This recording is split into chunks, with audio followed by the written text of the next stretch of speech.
आज अख्तर किसी काम से अपने मालिक के बंगले पर गया। वहां जब गया तो एक औरत को देखा जो बहुत ही सजी सवरी हुई थी, एकदम रानी की तरह लग रही थी, सोने से लदी हुई थी, आभूषण पूरे शरीर पर था। और उस औरत को देखकर अख्तर एकदम से चौंक गया, क्योंकि वो औरत कोई और नहीं थी, वो औरत उसकी पत्नी थी। वही पत्नी जिसको वो 2 साल पहले अपने साथ रहने के लिए दुबई बुलाया था, लेकिन वो दुबई आते ही खो गई थी। अख्तर चाहता है कि मैं अपनी पत्नी से बात करूं, लेकिन वहां पर उसके सुरक्षा जो गार्ड होते हैं, बॉडीगार्ड, वो उसको वहां तक नहीं पहुंचने देते। लेकिन उसकी पत्नी अख्तर को देख लेती है। दोस्तों, ये कहानी बहुत ही मार्मिक होने वाली है, आपके दिल को छूने वाली है। ये एक सच्ची कहानी है। तो क्या है पूरी कहानी, इसके लिए आप मेरे वीडियो में बने रहिए। नमस्कार, प्रणाम। कहानी के इस एपिसोड में मैं सूरज राय आपका स्वागत करता हूं। अगर आप मेरे चैनल पर नए हैं तो प्लीज़ मेरे चैनल को सब्सक्राइब कर लें। दोस्तों, राजस्थान में एक जिला है भरतपुर, वहाँ की ये कहानी है और 2017 की ये कहानी है। राजस्थान के भरतपुर में एक अख्तर नाम का लड़का रहता है, जो दुबई में रह के काम करता था। बहुत अच्छे पद पर उसकी नौकरी थी, उसकी अच्छी खासी सैलरी थी, और जिसके कारण उसके पुश्तैनी गांव मतलब भरतपुर में जहां पर उसका गांव था, अच्छा नाम था। तो अख्तर की शादी उसके अपनी ही बुआ की लड़की परवीना से होती है। वैसे वो परवीना को जानता तो बहुत पहले से था, एक दूसरे को पसंद भी बहुत पहले से करते थे, प्रेम एक दूसरे से बहुत पहले से करते थे, लेकिन कभी इजहार नहीं कर पाए। दोनों की शादी की बात हुई, ये जानकर दोनों बहुत खुश हुए थे कि जान पहचान के थे, एक दूसरे को पसंद भी करते थे। और फिर मुस्लिम रीति रिवाजों के अंतर्गत जिस तरीके से होता है, दोनों का निकाह कर दिया जाता है और दोनों एक दूसरे के हो जाते हैं। शादी के दिन बड़े धूमधाम से बीतते हैं। उसके बाद अख्तर 6 महीना तक अपने पुश्तैनी गांव भरतपुर में ही रहता है। लेकिन उसके बाद कहते हैं ना कि आपको एक समय के बाद फिर से रोजगार के लिए निकलना पड़ता है। तो फिर अख्तर को अपने काम के लिए फिर से दुबई जाना होता है। जब वो दुबई जाता है तो उसकी पत्नी उससे गले लगकर बहुत ही रोने लगती है। दुबई जाने को तो चला जाता है अख्तर, लेकिन उसका दिल भरतपुर में ही छूट जाता है। वो दुबई जाकर काम करने की कोशिश करता है, लेकिन बार बार उसे अपनी पत्नी परवीना की याद आती। यहाँ परवीना भी अपने काम में अपना मन लगाना चाहती है, लेकिन मन नहीं लगा पाती। बार बार उसे अख्तर की याद आती। इस तरीके से दोनों अपने आप को भुलाने की कोशिश करते किसी काम में, लेकिन भुला नहीं पाते। दोनों के पास एक ही जरिया था, मोबाइल, जिसके माध्यम से ये दोनों अपना जो दुख दर्द था उसको थोड़ा कम कर लेते। फ़ोन पर बात करते तो घंटों बातें करते, फ़ोन पर बात करते और बात करते करते पता भी नहीं चलता कब रोने लगते।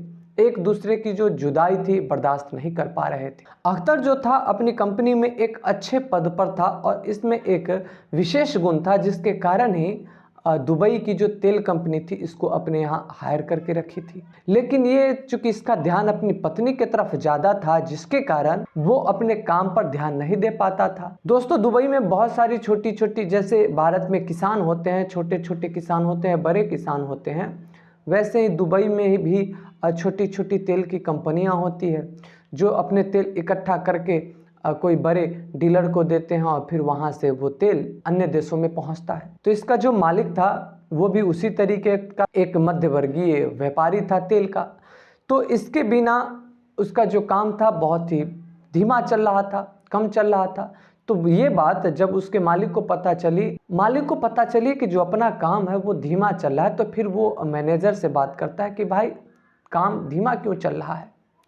तो फिर मैनेजर बताता है कि सर ऐसी बात है कि एक जो लड़का है भारत का रहने वाला है, उसके साथ ऐसी ऐसी समस्या है, उसकी शादी हुई है, तो वो अपने काम पर ध्यान नहीं दे पा रहा है, कोशिश तो कर रहा है लेकिन ध्यान नहीं दे पा रहा है। मैनेजर कई बार इस लड़का से कहता भी है, वो कई बार इसे समझाता भी है कि देखो ठीक है पत्नी वाली बात, लेकिन काम पर भी ध्यान देना ज़रूरी है, यहाँ से पैसे मिलते हैं। तो मैनेजर से वो अख्तर कहता कि क्या करूँ, मैं काम पर ध्यान देने की कोशिश करता हूँ, लेकिन चाहकर भी मैं ध्यान नहीं दे पा रहा हूँ।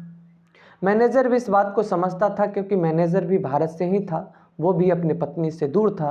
कंपनी बहुत जल्दी उसे निकाल भी नहीं सकती थी, क्योंकि इसको निकालने का मतलब था कि इसके जैसा कोई एक और आदमी मिले तभी इसको बदला जा सकता था। कोई और आदमी मिल भी नहीं रहा था।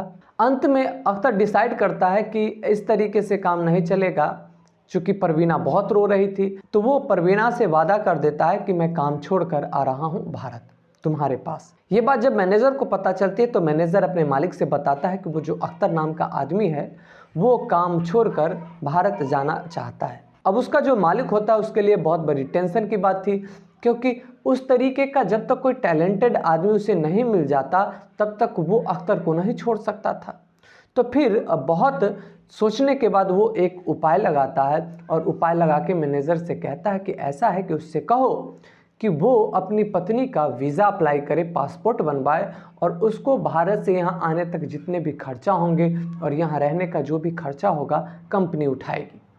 मैनेजर ये बात जब अख्तर को बताता है तो अख्तर खुश हो जाता है, क्योंकि इस तरीके से वो अपनी पत्नी के साथ भी रह सकता था और उसका काम भी नहीं छूटता। तो फिर वो राज़ी हो जाता है और फिर अपने घर पर इस बात को लेकर इन्फॉर्म करता है, अपनी पत्नी से कहता है कि तुम चिंता मत करो, तुम पासपोर्ट अप्लाई कर दो। पत्नी अपने पति से मिलने की खुशी में पासपोर्ट अप्लाई करती है, वीज़ा अप्लाई किया जाता है और कुछ दिनों में वीज़ा और पासपोर्ट बनके तैयार हो जाता है। वो दिन आ जाता है जिस दिन परवीना भारत छोड़कर दुबई जाने वाली होती है। परवीना की खुशी का कोई ठिकाना न था, क्योंकि वो अपने महबूब के पास जाने वाली थी। चूंकि परवीना दुबई आ रही थी, इस खुशी में अपने ऑफिस में अख्तर ने पार्टी रखी। ऑफिस में जितने भी लोग थे सबको उन्होंने मनचाहा जो भी ऑर्डर हुआ किया, जो खाया पिलाया, जो भी खा सकते थे पी सकते थे उनके हिसाब से बहुत धूमधाम की पार्टी रखी। पार्टी समाप्त हो गई और परवीना जो थी अब लैंड करने वाली थी दुबई में। परवीना जिस हवाई जहाज से आ रही थी वो लैंड कर चुकी थी और अख्तर तो चाहता था जाकर उसको रिसीव करना, लेकिन मालिक के तरफ से ये ऑर्डर दिया गया कि तुम काम पर ध्यान दो, मैं अपने आदमी से भेजकर तुम्हारी पत्नी को रिसीव करके जो तुम दोनों के लिए जो फ्लैट बुक किया गया वहाँ भेज दूंगा। अख्तर भी सोचता है चलो कोई बात नहीं, थोड़ी देर की बात है। अख्तर की खुशी का कोई ठिकाना न था, लेकिन ये खुशी कब गम में बदल गया ये किसी को पता भी नहीं चला। परवीना भारत से चली तो थी, दुबई पहुंची भी थी, लेकिन दुबई पहुंचने के बाद वो कहाँ गायब हो गई किसी को पता नहीं चला। एक दिन बीत गए, 2 दिन बीत गए, सप्ताह बीत गए, महीने बीत गए और अख्तर और ज़्यादा परेशान रहने लगा। ज्यों-ज्यों दिन बीतते जाते थे अख्तर मानो पागल सा होता जा रहा था। उसने पुलिस कंप्लेन भी की, पुलिस की तरफ से कोई सहायता नहीं दी गई। उसे किसी के माध्यम से अपने मालिक पर ही शक हुआ। किसी ने उसे बताया कि जो तुम्हारा मालिक है उसी ने तुम्हारी बीवी के साथ इस तरीके से किया होगा, क्योंकि जो तुम्हारा मालिक है बहुत ही ठरकी किस्म का है, उसको जवान औरत जवान लड़कियों में बहुत ज़्यादा इंटरेस्ट है। लेकिन वो इस बात को अख्तर मानने को तैयार नहीं था।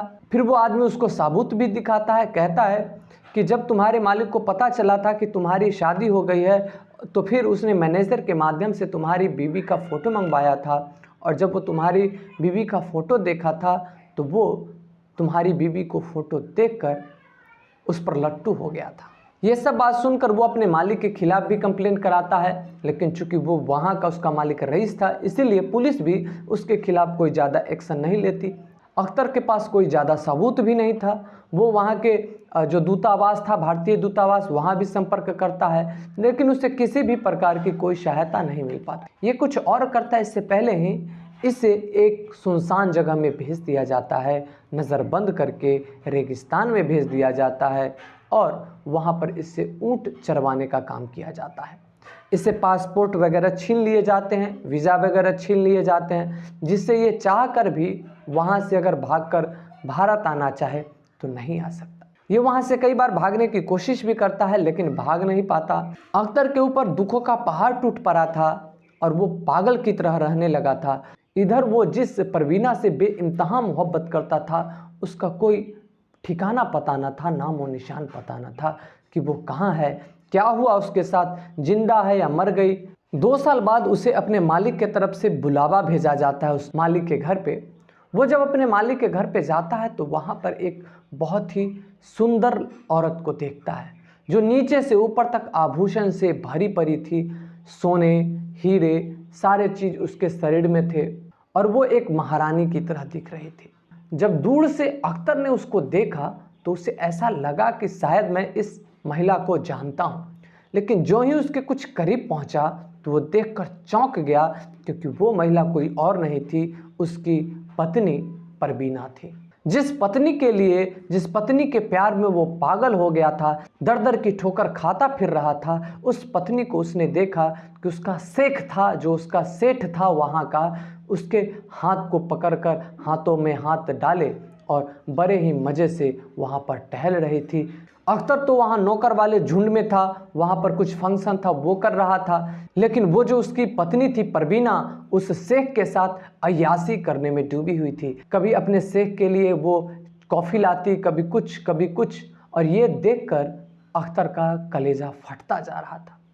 वो परवीना के पास जाने की कोशिश करता है, लेकिन वहाँ पर बॉडीगार्ड वगैरह थे कि नौकर जो थे उनको काम करने के लिए एक अलग जगह था। असल में वहाँ पर परवीना और जो शेख था उसका निकाह होने वाला था, उसकी तैयारी चल रही थी और उसकी तैयारी के लिए सारे नौकरों को बुलाया गया था और उसी नौकर में साफ सफाई के लिए अख्तर को भी बुलाया गया था। अख्तर बहुत जीतोड़ कोशिश करता है परवीना के पास पहुंचने की, लेकिन जब नहीं पहुंच पाता, शाम हो जाती है और फिर अख्तर को जितने भी नौकर थे सबको अपने अपने जगह पर भेज दिया जाता है जहां पर वो काम करते थे, और इससे फिर से उसी रेगिस्तान में भेज दिया जाता। अख्तर बहुत परेशान होता है और परवीना के बारे में गलत गलत बातें सोचना शुरू कर देता है। वो परवीना को बहुत गंदी नज़रों से देखना शुरू कर देता है, लेकिन एक आश्चर्य की घटना तब घटती है जब उसके एक दिन बाद ही परवीना उस जगह पर पहुंचती है जहां पर अख्तर था। परवीना को देखते ही अख्तर उसको बहुत गंदी गंदी गालियां देना शुरू कर देता है और कहता है कि मैंने तुम्हें क्या समझा था और तू क्या निकली। पैसे के लालच में तू इतनी गिर जाएगी मैंने कभी सोचा नहीं था। जब तू दुबई नहीं आई थी, जब तू भारत थी तो मेरे लिए कितना रोती थी, लेकिन यहाँ आते ही पैसे का रंग देखते ही तू बदल गई, गिरगिट की तरह तू हो गई। अख्तर का गुस्सा जायज़ था, लेकिन फिर परवीना ने जो बात बताई ये सुनकर अख्तर का कलेजा दुख से फटने लगा और वो परवीना के दर्द से रोने लगा। तब परवीना ने कहना शुरू किया कि जब हवाई जहाज़ दुबई में लैंड किया उसके बाद मुझे एक गाड़ी में बिठाकर लाया गया, ये कह के कि वो लोग मुझे अख्तर के पास, मतलब तुम्हारे पास लेकर आएंगे, लेकिन उसके बाद मुझे एक बहुत बड़े बंगला में रखा गया, वहाँ रखा गया और फिर उसके बाद शुरू हुई मेरे साथ ज्यादती का सिलसिला। मेरे साथ एक ने नहीं कई लोगों ने ज्यादतियाँ की। मैं समझ गई थी कि ये जो भी किया धरा है वो आपका जो शेख है उसका किया धरा है, लेकिन मैं चाह कर भी इसका विरोध नहीं कर सकती थी, क्योंकि कई बार मैंने विरोध करने की कोशिश की और इसका उल्टा ही परिणाम निकला था। फिर मुझे लगा कि सिर्फ एक ही रास्ता है जिससे मैं फिर से अपने पति को पा सकूंगी, और वो तरीका था कि मुझे शेख जैसा कह रहा था उसके साथ वैसा ही करने को, जिससे कि वो मेरे विश्वास में आ जाए और फिर मैं अपने तरफ से कोई चाल खेल सकूं, प्लान बना सकूं। और उसके बाद मैंने शेख को अपने कब्ज़े में लेना शुरू किया और आज शेख पूरी तरीके से मेरे अंडर में है, मेरा गुलाम बन चुका है। मैं जो कहूँगी वही करेगा। परवीना ये भी बताती है कि आज से 1 महीने पहले ही मुझे पता चला था कि इस शेख ने ही आपको इस रेगिस्तान में ऊँट की देखभाल करने के लिए भेज दिया है, और उसके बाद से ही मैंने ये प्लान बनाना शुरू किया। और ये जो निकाह की बात है, शेख से मैंने अपनी मर्ज़ी से किया था और मैंने अपनी मर्ज़ी से जितने भी नौकर थे उन सबको बुलाया था, और शेख को तो ये पता भी नहीं कि उस जलसे में आप भी गए थे। मेरे कहे के अनुसार ही आपको वहाँ ले जाया गया था। फिर अख्तर कहता है कि अगर सब कुछ तुम्हारे हाथ में ही है तो ऐसा करो कि मेरा जो पासपोर्ट है, वीज़ा है, वो तुम पता करो कि कहाँ है और तुम्हारा कहाँ है वो पता करो, और हम दोनों यहाँ से भारत निकल जाते हैं। तो फिर परवीना कहती है कि इतनी आसानी से मैं भारत जाने वाली नहीं हूँ, क्योंकि इस शेख ने हमारे साथ जो किया है, जब तक मैं इसका बदला नहीं लूँगी तो मैं भारत में जाकर भी चैन से नहीं रह पाऊंगी। इस शेख ने मेरे जिस्म के साथ साथ मेरे रूह को भी खरोचा है। इसने आपको दुख दिए हैं, मुझे दुख दिए हैं, और ना जाने इतनी कितनी लड़कियां होगी, कितनी महिलाएं होगी जिसके साथ इसने दरिंदगी की होगी। जब तक मैं इसको सज़ा नहीं दूंगी तब तक मैं इसे छोड़ूंगी नहीं। अख्तर उसे समझाता है कि हम लोग बहुत छोटे आदमी हैं, ये बहुत बड़ा आदमी है, ये उसका मुल्क है, कैसे हम लोग सज़ा देंगे, कैसे तुम इसको सज़ा देगी, चलो छोड़ो हम लोग भारत चलते हैं। तो फिर वो परवीना एक प्लान बताती है अख्तर को। परवीना बताती है कि भारत के लिए ये जो शेख है इसका एक जहाज़ प्रत्येक महीने तेल लेकर भारत के लिए रवाना होती है, और उसका जो कैप्टन है वो मेरा दोस्त बन चुका है। परवीना बताती है कि ये अपने बिजनेस को चमकाने के लिए, अपना रोजगार, अपना धंधा बनाने के लिए जितने भी व्यापारी हैं सबके साथ इस शेख ने मुझे सोने पर मजबूर किया। और उसी समय जो भारत के लिए जो जहाज जाती थी उसका जो कैप्टन था, मैंने उससे दोस्ती कर ली है। तो इसीलिए मैं जो प्लान बनाई हूँ उसमें वो जो कैप्टन है वो भी मेरा सहयोग करेगा। और इसमें हमें वीज़ा की, पासपोर्ट की कोई ज़रूरत नहीं है। वो प्लान बताती है कि करना हम लोगों को ये है कि मैं शेख को मना चुकी हूँ कि हम लोग समुद्र में घूमने के लिए उसी बोट का, उसी जहाज़ के माध्यम से घूमने चलेंगे और शेख मान भी चुका है। मैं कैप्टन से कह के आपको गुप्त रूप से उस जहाज़ में अंदर रखवा दूंगी। और होता भी वही है। जहाज तेल भर के बाहर जाने के लिए तैयार होता है। परवीना के इशारे पर अख्तर को उस जहाज में उसका जो कैप्टन होता है पहुंचा देता है गुप्त तरीके से। और फिर परवीना शेख को लेकर कहती है कि चलिए हम लोग थोड़ा सा समुद्र में घूम के आते हैं इसी जहाज के माध्यम से। कैप्टन शेख से कहता है कि हाँ हाँ चलिए, थोड़ा सा आगे घूम लीजिए आप भी, और उसके बाद फिर मैं आपको छोड़ दूंगा। शेख और कैप्टन की दोस्ती बड़ी अच्छी थी, लेकिन कैप्टन और परवीना की दोस्ती उससे भी ज़्यादा अच्छी थी। शेख जब जहाज़ पर पहुंच जाता है उसके बाद शेख को नज़र बंद कर दिया जाता है और शेख को लेकर वो जहाज़ पहुंच जाता है भारत। कैप्टन के निगरानी में शेख को नज़रबंद करके गुप्त तरीके से भारत के गुप्त जगह में रखा जाता है। और फिर परवीना को जैसा भी उचित लगता है उसके लिए दंड, वैसा उसको दंड देती है। शेख को जब पता चलता है कि वो भारत पहुंच चुका है और उसने जो उस परवीना नाम की औरत के साथ किया है इसका ये अब बदला ले रही है, तो वो परवीना के पैर पर पड़ के गिड़गिड़ाने लगता है, अख्तर के पैर पर पड़ के गिड़गिड़ाने लगता है। लेकिन परवीना के अंदर जितनी भड़ास थी परवीना ने सारे भड़ास निकाल लिए। परवीना तो चाहती थी कि इसे खत्म ही कर दिया जाए, लेकिन अख्तर उसको समझाता है। और इसी बीच ये जो मामला होता है मीडिया में चला जाता है। उसके बाद वो जो शेख होता है वो अपनी गलती भी स्वीकार कर चुका होता है और शेख को फिर भारत के ही एक जेल में कैद कर लिया जाता है। वो जो शेख है 1.5 साल तक भारत के एक जेल में कैद रहता है। उसके बाद उसे दुबई को ही सौंप दिया जाता है। वो शेख आज भी दुबई के एक जेल में कैद है। दोस्तों कैसी लगी आपको ये कहानी, आप हमें कमेंट करके ज़रूर बताइएगा। और अगर आपको ये वीडियो पसंद आई हो तो प्लीज़ वीडियो को लाइक कर दें। और अगर आपको लगे कि ये वीडियो किसी और तक पहुंचनी चाहिए तो प्लीज़ इस वीडियो को शेयर कर दें। आपने मेरी वीडियो को अंत तक देखा, इसके लिए आपका शुक्रिया।